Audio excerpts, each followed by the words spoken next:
State engineers association ত্রিপুরার ৫৫তম বার্ষিক সাধারণ সভা রবিবার রাজধানীর নজরুল কলাক্ষেত্রে অনুষ্ঠিত হয়। এই সম্মেলনে উদ্বোধক তথা প্রধান অতিথি হিসেবে উপস্থিত ছিলেন মুখ্যমন্ত্রী প্রফেসর ডক্টর মানিক সাহা। বিশেষ অতিথি হিসেবে উপস্থিত ছিলেন আগরতলা পৌর নিগমের মেয়র তথা বিধায়ক দীপক মজুমদার। সম্মানিত অতিথি হিসেবে উপস্থিত ছিলেন পূর্ব দপ্তরের মুখ্য বাস্তুকার রাজীব দেববর্মা। এদিন সম্মেলনের উদ্বোধন করে বক্তব্য রাখেন মুখ্যমন্ত্রী প্রফেসর ডক্টর মানিক সাহা।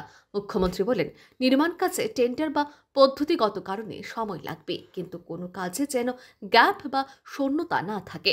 কাজের ফিনিশিং খুব ভালো হতে হবে। রাজ্যের উন্নয়নে নির্মাণ কাজের পাশাপাশি রাজ্যের উৎপাদিত রাবার, বাঁশবেত এবং আগরণীয় কিছু করা যায় কিনা সে বিষয়ে চিন্তা ভাবনা করার জন্য ইঞ্জিনিয়ারদের প্রতি আহ্বান রাখেন মুখ্যমন্ত্রী। ইঞ্জিনিয়ারদের মনে করিয়ে দিয়ে মুখ্যমন্ত্রী বলেন, আপনাদের সততার সাথে কাজ করতে হবে। সততা এবং স্বচ্ছতা ছাড়া মানুষের মন জয় করা যায় না। সদ্য সমাপ্ত দিল্লি বিধানসভা নির্বাচনের ফলাফলেও এই দিকটি প্রতিফলিত হয়েছে।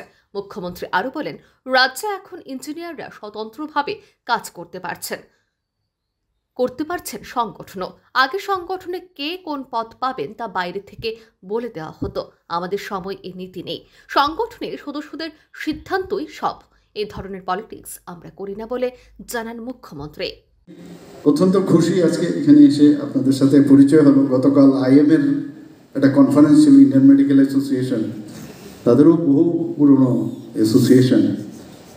তো এই ধরনের অ্যাসোসিয়েশন জীবিত রাখাটা আমাদের খুব দরকার, কারণ অনেক সময় ইন্ডিভিজুয়ালি অনেক জিনিস আমাদের পলিসিগত যখন ডিসিশন হয়, সেটা এই ধরনের অ্যাসোসিয়েশন থাকলে তার যে কর্মকর্তারা আছেন তাদেরকে যদি বলা যায়, তো এর যে ঢেউ সমস্ত মেম্বারদের মধ্যে চলে আসে।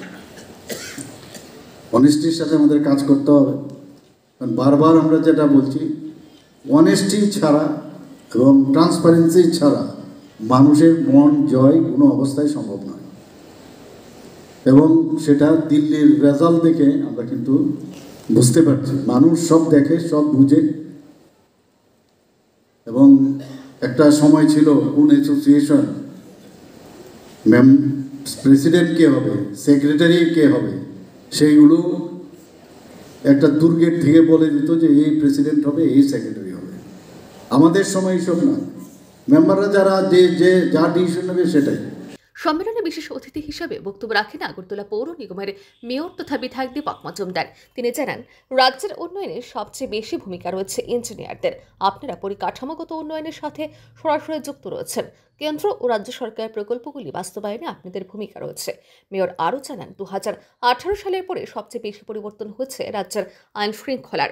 রাজ্যের উন্নয়নে আইন শৃঙ্খলা আগে ছিল একটা প্রধান অন্তরায়, আর বর্তমানে হয়েছে প্রধান সহায়ক বিষয়। বর্তমানে রাজ্যের যে কোনো স্থানে আপনারা কাজের পরিবেশ পাচ্ছেন, এটা আগে ছিল না। যদি আমি বলি, এই রাজ্যে পরিবর্তন সর্বক্ষেত্রে এসছে।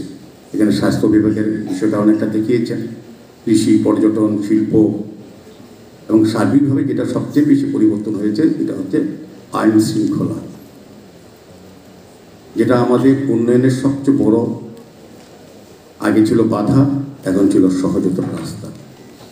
আইন শৃঙ্খলার উন্নতি হয়েছে আমাদের মুখ্যমন্ত্রীর নেতৃত্বে। সারা রাজ্যে এখন যে কোনো জায়গা, যে কোনো প্রত্যন্ত অঞ্চলেও আপনারা কিন্তু কাজ করার মতো পরিবেশ বা মহল পেয়েছেন, যেটা আগে ছিল না। ইচ্ছে থাকলেও সরকারি প্রকল্পগুলি বাস্তবায়ন করা যেত না। রাজনৈতিক কারণে বলো বা সন্ত্রাসবাদের কারণে হোক, সেই জায়গাটা কিন্তু 2018 পর আমাদের সরকার এটা সম্পূর্ণভাবে একটা মুক্ত জায়গা করেছে, যেখানে যার যার ধর্ম কর্ম কাজ করার একটা সুযোগ এসেছে।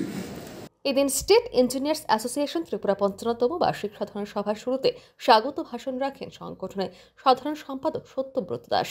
তিনি তার প্রতিবেদনে সংগঠনের বিভিন্ন অসুবিধাগুলোর কথা তুলে ধরে বক্তব্য রাখেন। Bureau report, RE news.